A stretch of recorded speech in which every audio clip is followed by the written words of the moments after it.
This meeting is being recorded.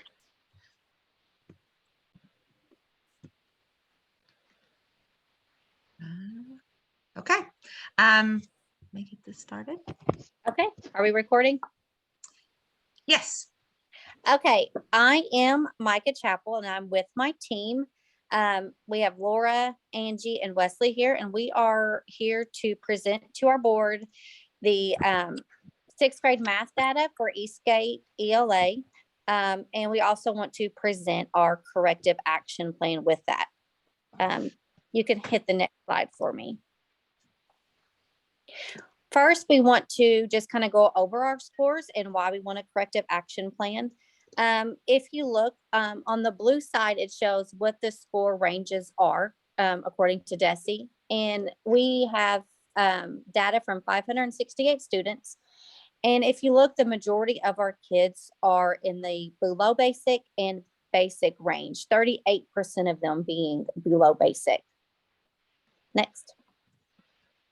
And so we just took those scores and we looked to see how many students are within 10 points of moving up to the next level of their scores. And we saw that the majority of the kids, 71 students, are within 10 points of being below basic, but we also had 76 students are within 10 points of being proficient. So the most of our kids aren't a solid basic. They can either move up or down. So we have a lot of kids at risk. Next. Looking at the analysis, we have 206 students that scored in the basic range, but there is room to incorporate best practices here to help those low kids move up, those kids that are 10 points away within 10 points, of scoring proficient. So we need to see how we can move those students up.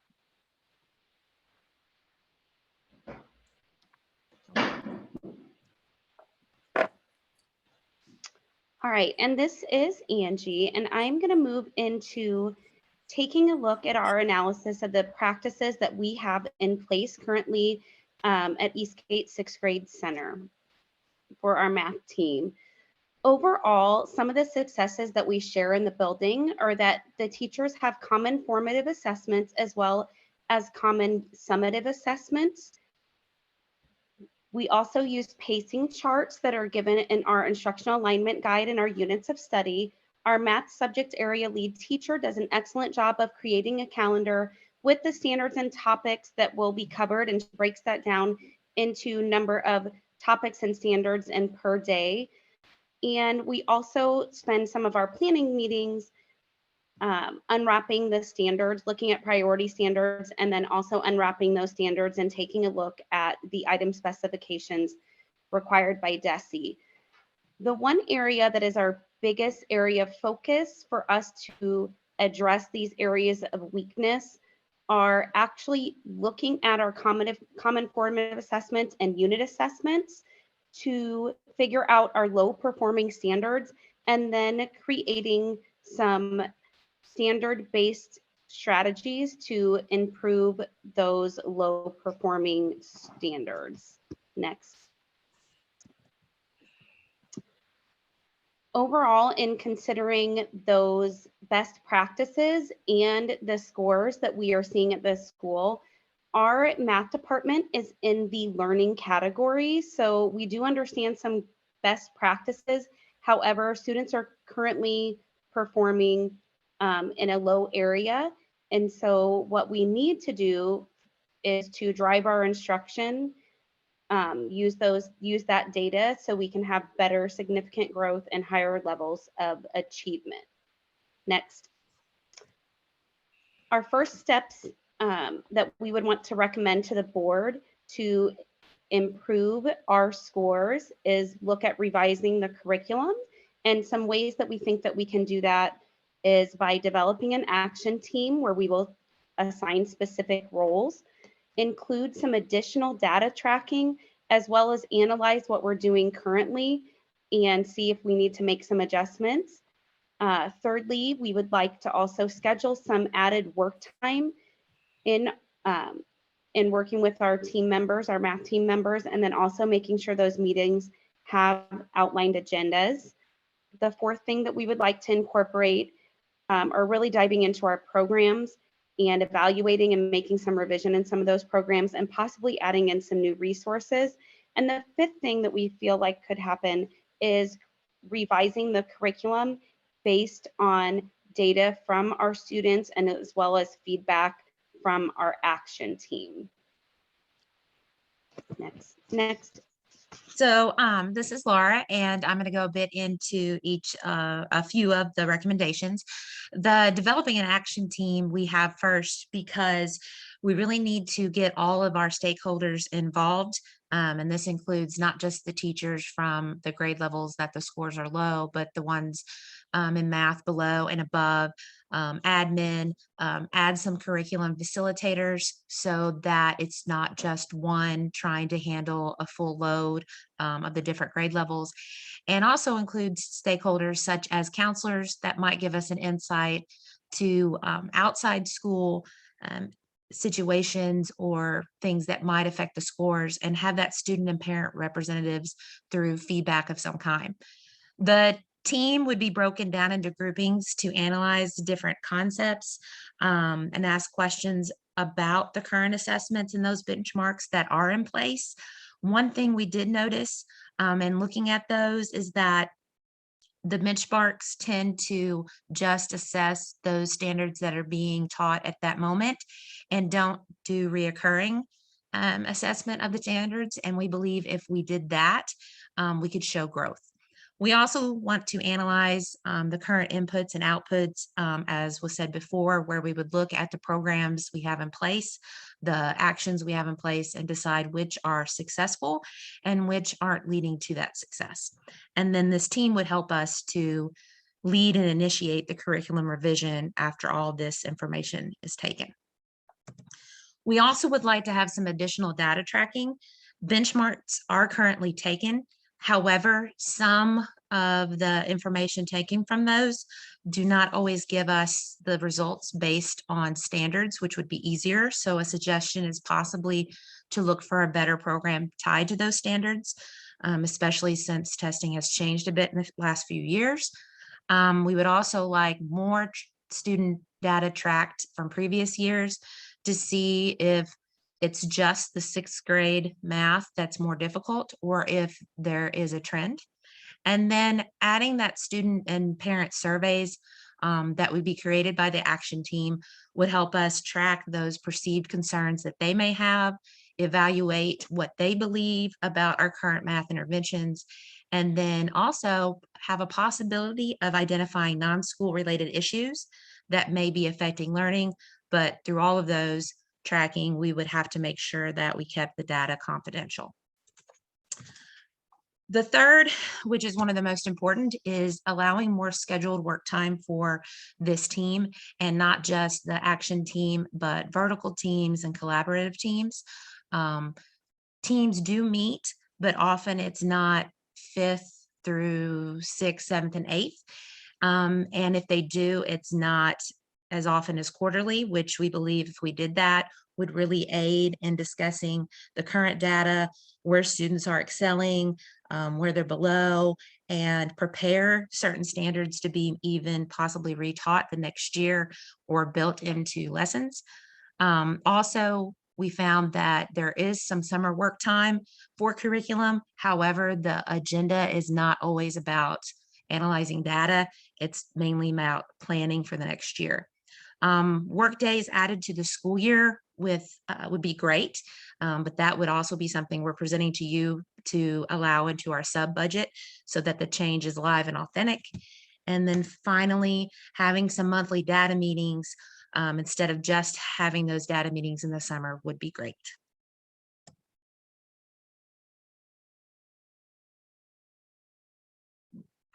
Wes. Sorry, I was on mute. Free of my mistake. So we came up with a few programs and added resources here that we think can help us on our quest to improve scores. First of all, adding some supplemental math programs for at-risk students. And we've listed a couple there for you: Khan Academy, Splash Math, are just a couple of them.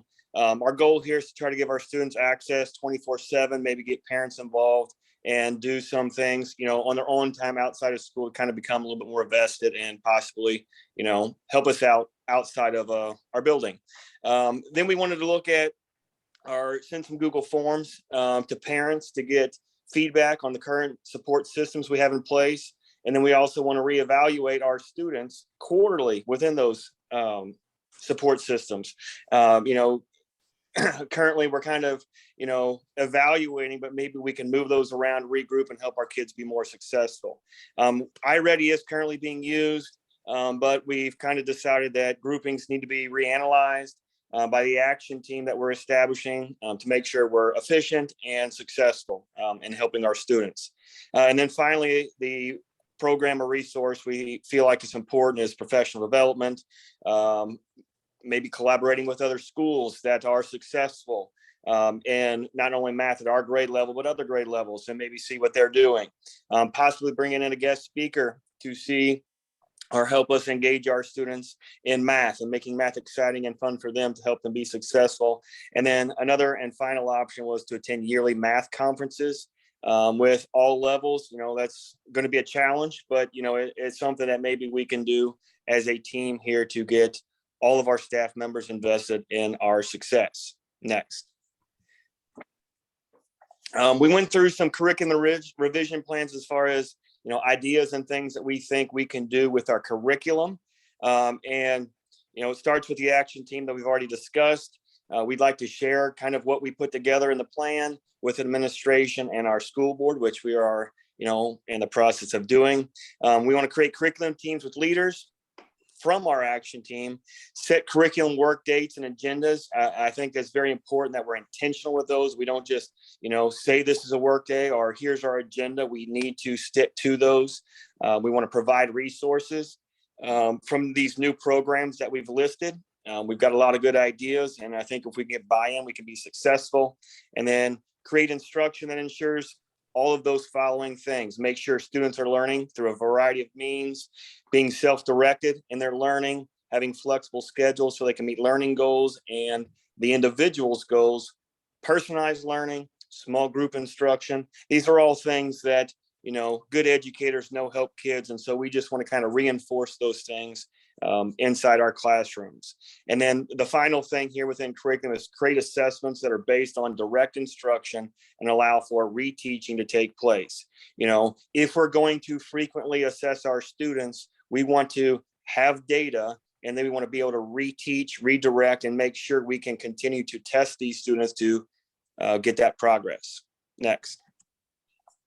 And then we looked at the stakeholders. Obviously, we want to get the parents involved. When parents are involved, kids traditionally more successful. We decided we could probably send some surveys home to our parents and allow the parent and student to work together to establish a learning style. When you know how a kid learns the best, you can help the kid learn. And so as far as teachers, what teachers can do, reflect on own past experiences. What have you been successful with? And even though it's not up on the screen, I feel like collaboration amongst teachers will help us be successful. Facilitators help create agendas for all of our meetings. Again, we said we wanted to be intentional with our meetings. And so these facilitators can not only help create these meetings, but help keep us focused on the goal, which is student achievement. Administrators, we need help from them as far as providing needed resources, support, constant, honest evaluation. We're all professionals, and I think all teachers are open to constructive criticism and evaluation because we're all in this for the right reasons. Working with our professional development director, again, we've asked for increased days, and with the calendar committee, we can work to put these times together to find time that we can focus on student growth and student progress. Obviously, there's going to be some budget costs, and so working with other people like our financial officer will help us create a budget, potentially cover the subs that we've discussed, and then maybe these new programs that we're also suggesting to help student achievement. Finally, all members of the action team, evaluating data, using that data to drive instruction, creating surveys to get these feedback, and then continue to report our findings, make progress and growth, and help our students achieve. And I think that wraps it up. Thank you for listening to us.